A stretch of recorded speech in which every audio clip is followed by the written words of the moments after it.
Hey, hello! Today we are talking about the company called Pebble and how they lost it all.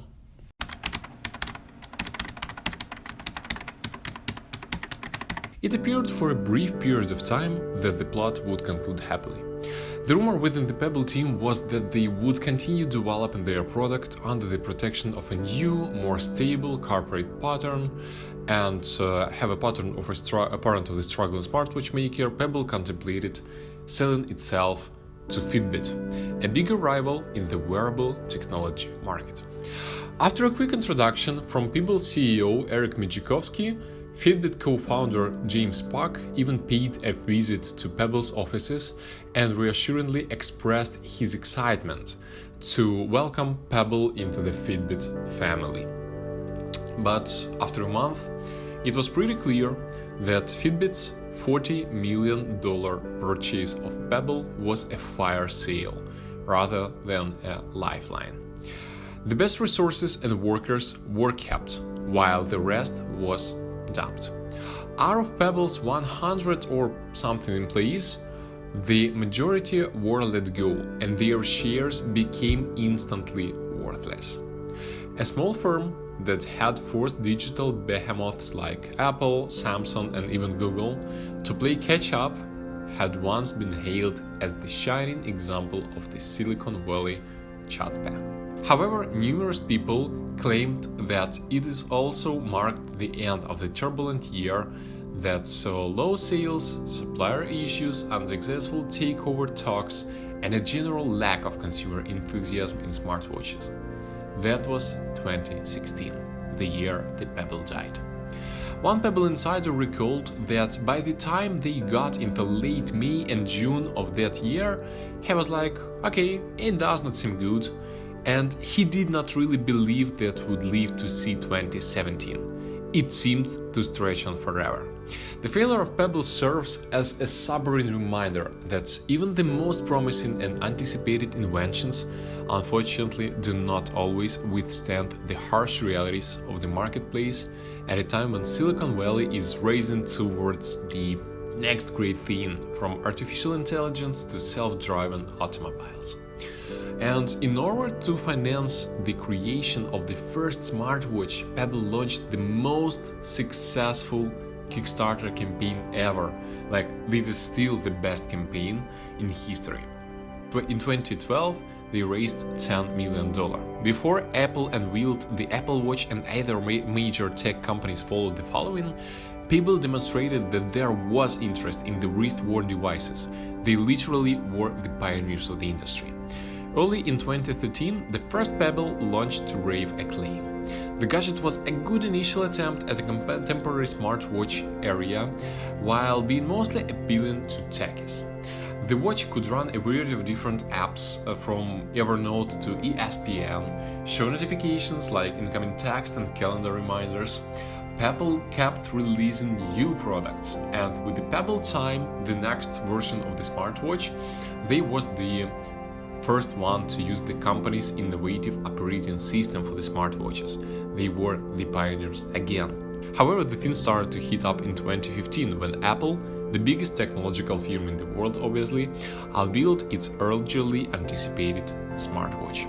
When the Apple Watch was first launched, Migicovsky told in a couple of interviews that he was not concerned that Apple may reduce his sales. He was unaffected by the new competition, and he said that he believed it will significantly increase attention and volume at Pebble. And the Apple Watch, as we can see right now, did at first increase interest in Pebble.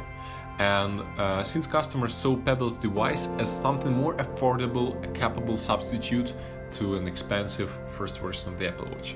But later, insiders state that sales started to decline. According to one source, Apple's brand was so powerful that it completely took up all the oxygen, and we can see that for the other smartwatches as well. And Apple also had a significant advantage because to its years of product development expertise. They've been doing that for much longer than Pebblers did. Pebble had trouble paying its suppliers throughout 2015. notably those involved in the creation of the Pebble Time Round, the next version of the watch, according to the sources familiar with the company's supply chain. These suppliers occasionally contacted Pebble to request payment on unfulfilled purchase orders, but they've been receiving just no response. And by the time Fitbit and Pebble began talking about the acquisition, some of those unpaid orders were still outstanding, almost a year after.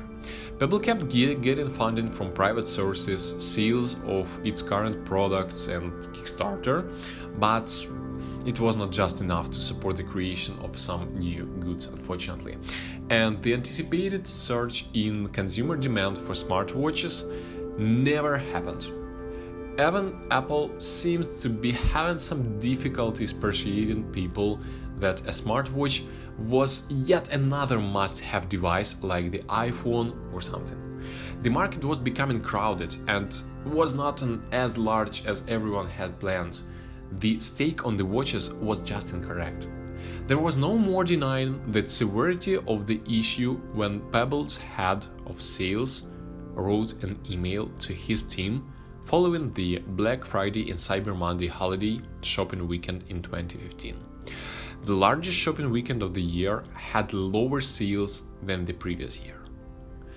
Late that spring, after the failed acquisition negotiations and the round of layoffs, Migicovsky was honest with his surviving workers. Their stock in the company would increase by twofold if they wished to stick around and see Pebble through to the conclusion. They also would be given a severance payout if they decided to leave and take the losses.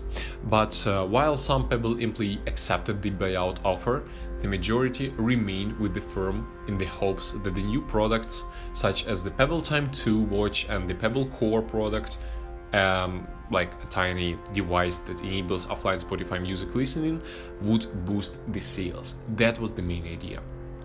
But in reality, Pebble Time 2 and Pebble Core were scheduled to debut at the start of 2017. Personally, myself remember funding them on Kickstarter, and as recently as a week before discussion with the Fitbit began, Pebble employees were even visiting their manufacturing partners in Asia, and they've been finalizing production plans for the new devices being launched. That's just crazy because their plans were so tight on their timing. And according to the numerous people who provided their insights, the original sale discussions were for Fitbit, a company that manufactures wearable devices for health and fitness, to acquire all or most of Pebble, including the personnel. But when the transaction was being finalized, things changed, and Fitbit ended up merely purchasing the software that powers Pebble's gadgets and hiring a select group of workers who've been working on it. Only the software was really needed. According to one source, Fitbit has concerned about the stock price after providing a dismal sales prediction for the first quarter, and it led to a 30% decline in the company's shares. Obviously, investors were concerned, and they might have thought that taking all of Pebble was particularly hazardous. Many Pebble employees were worried about what would happen to new products on the day when Fitbit team visited Pebble's office, which was approximately a month before acquisition or something. According to one of the insiders, Fitbit mostly sidestepped these inquiries, and their genuine motivations were not revealed until they started speaking with Pebble personnel. And that's quite crazy, actually. Employees from Pebble were questioned by Fitbit during the interviews about their responsibilities at the company, but in the very end, Pebble employees discovered that the hardware team was uninterested. They just were uninterested at all. And one insider also claimed that Fitbit only pulled in employees' LinkedIn profiles that did not even request resumes. Employees at Pebble Hardware were urged to submit applications for open positions on the Fitbit website once it became evident that these interviews would not result in employment at all. Most employees were sent home with their severance packages. Many others took the Fitbit offer, and several former Pebble employees now list Fitbit as their employer on LinkedIn. And that is how the story ended as a result. Fitbit has taken a dramatic amount of functionality into their watches, and personally I am still using the first version of Fitbit Warsaw, and it is not a perfect device, but for myself as a Pebble fan who had almost every single model, it is a great paying of honor to the Pebble life cycle. That is the end of the story for now. I hope you liked it. Please share, like and comment if you really do like the video, and do not forget to subscribe. My name is Bobby Holland and I am always on your side.